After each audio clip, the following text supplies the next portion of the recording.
पंजाब में कांग्रेस में बगावत का शिकार हो रही है तो यूपी में प्रियंका गांधी का जो रोल है वो साफ तौर पर दिखाई दे रहा है। उनको कड़ी मशक्कत करनी पड़ रही है। कड़ी मशक्कत करने के बावजूद वहां संगठन मजबूती से नहीं उभर पा रहा है। गोवा में ममता दीदी कांग्रेस पर भारी पड़ने लगी हैं तो दिल्ली में राहुल गांधी ने कन्हैया जिग्नेश को शामिल कराने और एक नया अग्निपथ तैयार कर लिया है। इस तरीके से तो एक तरफ जो युवा चेहरे हैं वो कांग्रेस में शामिल हो रहे हैं। उत्तर प्रदेश में प्रियंका गांधी लगातार जी तोड़ मेहनत कर रही हैं, लेकिन फिर भी कांग्रेस का वहां पर भला नहीं हो पा रहा है। और पंजाब की बात करें तो पंजाब में तो कांग्रेस पूरी तरीके से बिखर गई है, वो राज्य जो उनके पास था। तो मैं अब इसके लिए सीधे राजीव आपके पास आ रही हूं।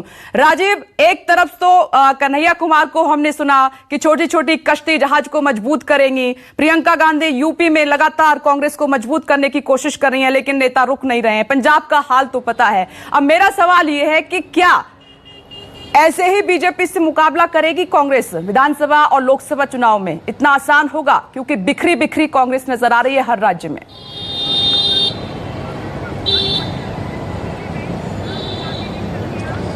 देखिए विपनेश, आपने कहा कि कन्हैया कुमार कांग्रेस में शामिल होते वक्त उन्होंने कहा था कि बड़ी जहाज को बचाना ज़रूरी है, छोटी कश्तियों को अगर बचाना है तो। और जैसे ही उस बड़ी जहाज पे वो सवार हुए, पंजाब में वो जहाज हिचकोले खाने लगा तुरंत ही। देखिए दरअसल बात क्या है कि पंजाब की, जैसा हमारे सहयोगी बता रहे थे, पंजाब की राजनीति में कांग्रेस में खास करके अमरिंदर सिंह का दबदबा बहुत है। 2017 के चुनाव में भी जब उनको मुख्यमंत्री पद का उम्मीदवार बनना था तब कांग्रेस पार्टी, कांग्रेस आलाकमान बिल्कुल इसके लिए तैयार नहीं था। लेकिन उन्होंने उम्र का हवाला देकर, तब वो 74 वर्ष के थे, उम्र का हवाला देकर और संगठन में अपनी पकड़ को देखते हुए और जिस तरह की उनकी हनक थी, और एक इशारा वो कर रहे थे कि अगर उनको नहीं बनाया गया तो शायद वो अपनी पार्टी बना लें या दूसरी तरह की चीज़ें, उनको संगठन आला कमान मान गया, उनको मुख्यमंत्री बनाया। लेकिन हाल के दिनों में विपनेश, मुख्यमंत्रियों की कार्यशैली ऑटोक्रेटिक ज़्यादा है, डेमोक्रेटिक कम है, और ये बीमारी हर दल के चीफ मिनिस्टर के में आती जा रही है।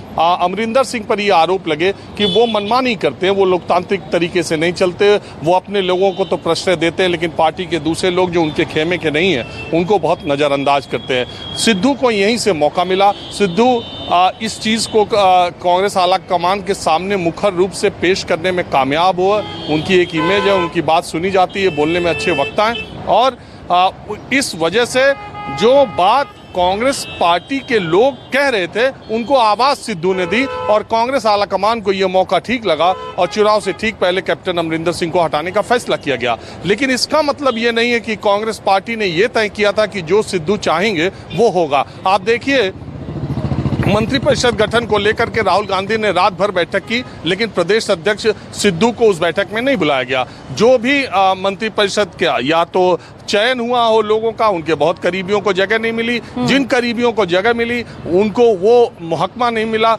महकमा जो इम्पोर्टेंट सिद्धू अपने लोगों को दिलाना चाहते थे वो नई सरकार में नहीं मिला।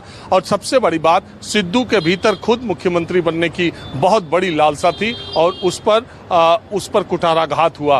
पहले सिद्धू ने सोचा था अमरिंदर को हटाना जरूरी है, बाद में हम बन सकते हैं, लेकिन कांग्रेस आलाकमान ने संदेश दे दिया कि अगर अमरिंदर हटेंगे तो अकाली दल और बीएसपी का समझौता हुआ है, हमारा मुख्यमंत्री दलित होगा।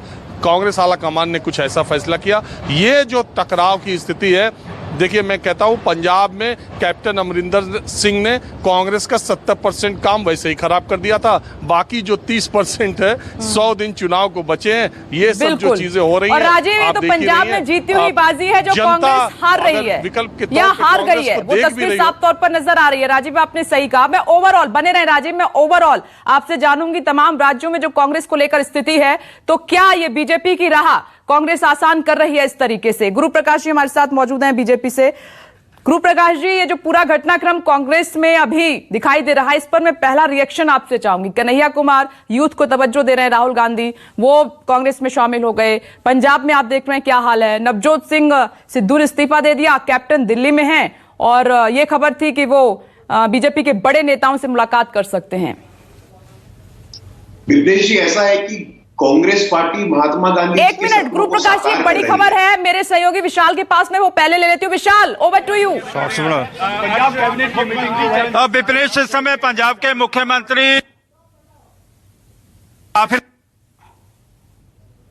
और आप सामने दिखाई दे रहा है कि अब से थोड़ी देर बाद ही जो बैठक होनी है, चरणजीत सिंह चन्नी का जो काफिला है वो जो सेक्रेटरीएट है यहाँ पे पहुंच चुका है और सामने आपको दिखाई दे रहा है कि सुरक्षा कर्मी यहाँ पे मौजूद हैं और चरणजीत सिंह चन्नी अपनी गाड़ी से निकलकर जा चुके हैं। उनके साथ कुछ विधायक भी हैं और आज फैसला कुन होने वाली है जो पंजाब की कैबिनेट होगी और उसी में बिजली के समझौतों के ऊपर चर्चा होगी। और कहा जा रहा है कि पंजाब के लिए जिस तरह से नवजोत सिंह सिद्धू ने ऐलान किया था कि 3 रुपए बिजली के ऊपर कोई ना कोई फैसला आ सकता है कि लोगों को फ्री बिजली दी जानी है या नहीं दी जानी है, और इसी तरह एजी को बदला जाना है या नहीं बदला जाना है, डीजीपी को बदला जाना है या नहीं जाना है, क्योंकि इससे पहले चरणजीत सिंह चन्नी ने अपने विवेक के ऊपर ही दोनों अधिकारियों की नियुक्ति कर दी थी और उसमें कहा जा रहा है कि हाईकमांड की पूरी तरह सहमति ली गई थी और सहमति के बाद ही आज 12:30 बजे के करीब चरणजीत सिंह चन्नी प्रेस कॉन्फ्रेंस कर सकते हैं और एक बड़ा पंजाब के लिए ऐलान कर सकते हैं। लेकिन सबसे बड़ा सवाल पैदा हो रहा है कि नवजोत सिंह सिद्धू और चरणजीत सिंह चन्नी में दूरियां अभी भी कायम है। चन्नी उनको मनाने के लिए पटियाला नहीं गए, बेशक 2 मंत्रियों को वहां पे भेज दिया गया था। विशाल, हो सकता है हाईकमान की तरफ से ऑर्डर सीएम को मिल गया हो कि मनाने की कोई जरूरत नहीं है, लेकिन इस वक्त की बड़ी खबर, थोड़ी देर में पंजाब कैबिनेट की बैठक शुरू होने जा रही है। विशाल कह रहे हैं कि बिजली समझौते को लेकर कुछ बड़ा फैसला हो सकता है, क्योंकि पंजाब में बिजली एक बड़ा मुद्दा है जिसको आम आदमी पार्टी भी भुनाने की कोशिश कर रही है। 12:30 बजे प्रेस कॉन्फ्रेंस भी होगी, रहेगी हमारी नजर। लेकिन मैं चाहूंगी कि अब आप बोलिए गुरु प्रकाश जी, जो मैंने सवाल पूछा उस पर जवाब दीजिए। देखिए विघ्नेश जी, ऐसा है कि कांग्रेस पार्टी जहां जहां भी सरकार में है, वो चाहे छत्तीसगढ़ हो, राजस्थान हो, पंजाब हो, हर जगह ही किसी न किसी प्रकार की अस्थिरता है। हर जगह ही लोग अपनी अपनी राजनीतिक महत्वाकांक्षा को साधने में लगे हैं। ये ठीक नहीं है। इस हफ्ते महात्मा गांधी जी की जयंती आने वाली है और विघ्नेश जी, मैं आपके दर्शकों को स्मरण कराना चाहता हूं कि महात्मा गांधी जी ने यह कहा था कि कांग्रेस पार्टी को स्वतंत्रता के बाद राजनीतिक दल के रूप में अपने अस्तित्व को समाप्त कर लेना चाहिए और सेवा दल के रूप में काम करना चाहिए। तो मुझे लगता है कि कांग्रेस के नेताओं को अब गांधी जी को श्रद्धांजलि अर्पित करने के लिए वो अपनी पार्टी को समाप्त करने में लग गए हैं, लेकिन देश की जनता के साथ ही खिलवाड़ नहीं होना चाहिए। कुल मिला के बात इतनी सी है विघ्नेश जी, कांग्रेस पार्टी के लोग, वो चाहे नवजोत सिंह सिद्धू हो या चाहे कोई और हो, वो ये बात पचा नहीं पाए कि एक दलित व्यक्ति, एक दलित मां का बेटा जब सीएम बना, क्या उसको अपना मंत्रिपरिषद बनाने तक का अधिकार नहीं है? क्या वो अपना निर्णय तक नहीं ले सकता है? ये कांग्रेस का गैर दलित विरोधी मानसिकता है। ये आज लोगों के सामने है, ये लोगों के सामने उसका परिचायक बन गया है। जो कांग्रेस पार्टी का अहंकार है, कांग्रेस पार्टी का दम है, यही उसकी पतन का कारण बनेगा। अभी मैं सुबह देख रहा था विघ्नेश जी, छत्तीसगढ़ के मुख्यमंत्री हैं, उन्होंने ट्वीट करके पत्रकारों को धमकी दी है कि सुन लो आपको कान खोल करके कि किसी ने भी अगर राहुल गांधी जी के खिलाफ एक शब्द बोला तो उनका हाल ठीक नहीं होगा। ये कोई शैली होती है? ये कोई स्टाइल होता है किसी संवैधानिक पद पर बैठे व्यक्ति के बोलने का?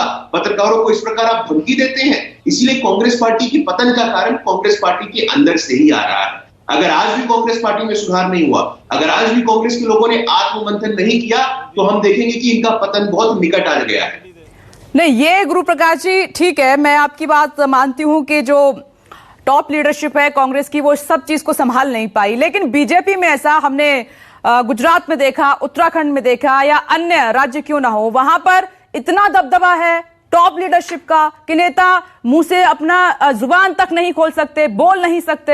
ऐसा कहा जाता है कि इतना डर है। ऊपर से जो ऑर्डर आ गया वो ना चाहते हुए भी मानना पड़ता है। रातों रात डिसीजन हो जाते हैं, सब पूरा कैबिनेट बदल जाता है, सीएम बदल जाता है। ये बीजेपी के अंदर परंपरा है।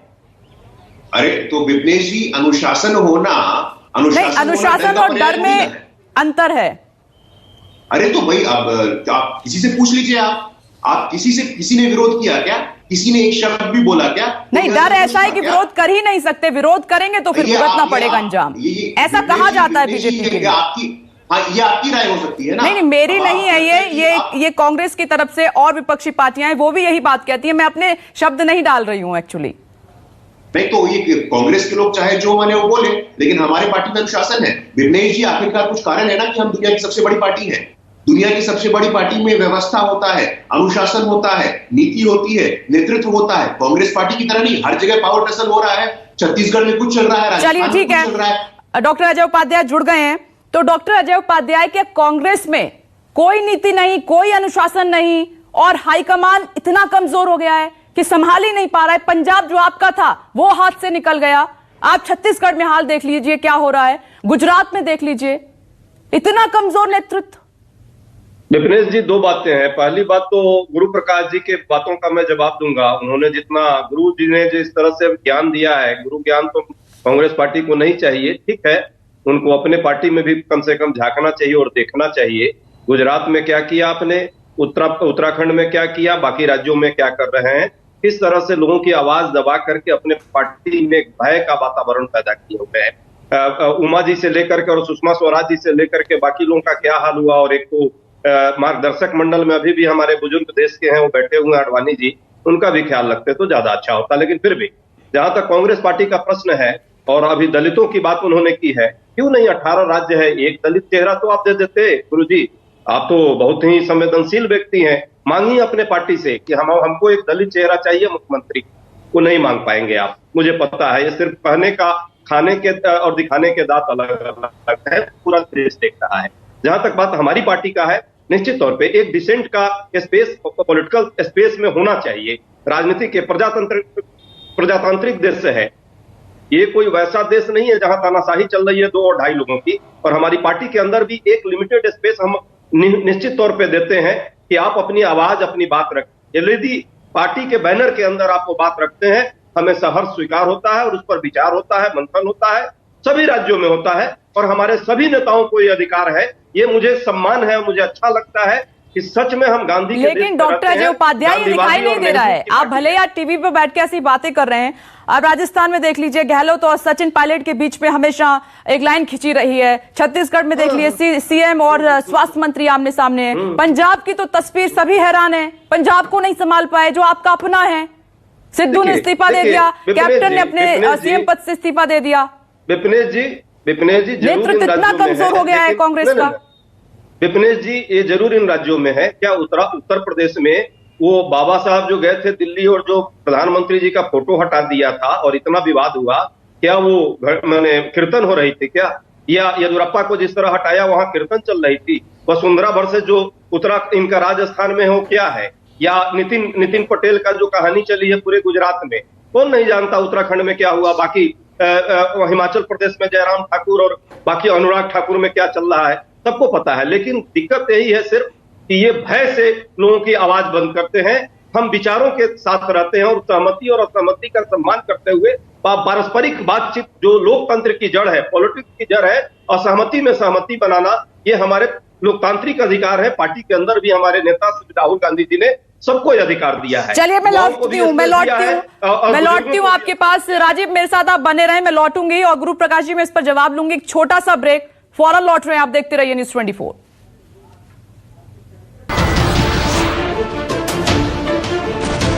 नमस्कार, मैं हूं मानक गुप्ता। अगर आपको हमारा ये वीडियो पसंद आया हो तो इसे लाइक और शेयर जरूर करें, और हां, हमें सब्सक्राइब और फॉलो करना ना भूलें ताकि आप देश और दुनिया की कोई खबर मिस ना करें। तो जुड़े रहिए हमारे साथ और देखते रहिए न्यूज़ 24।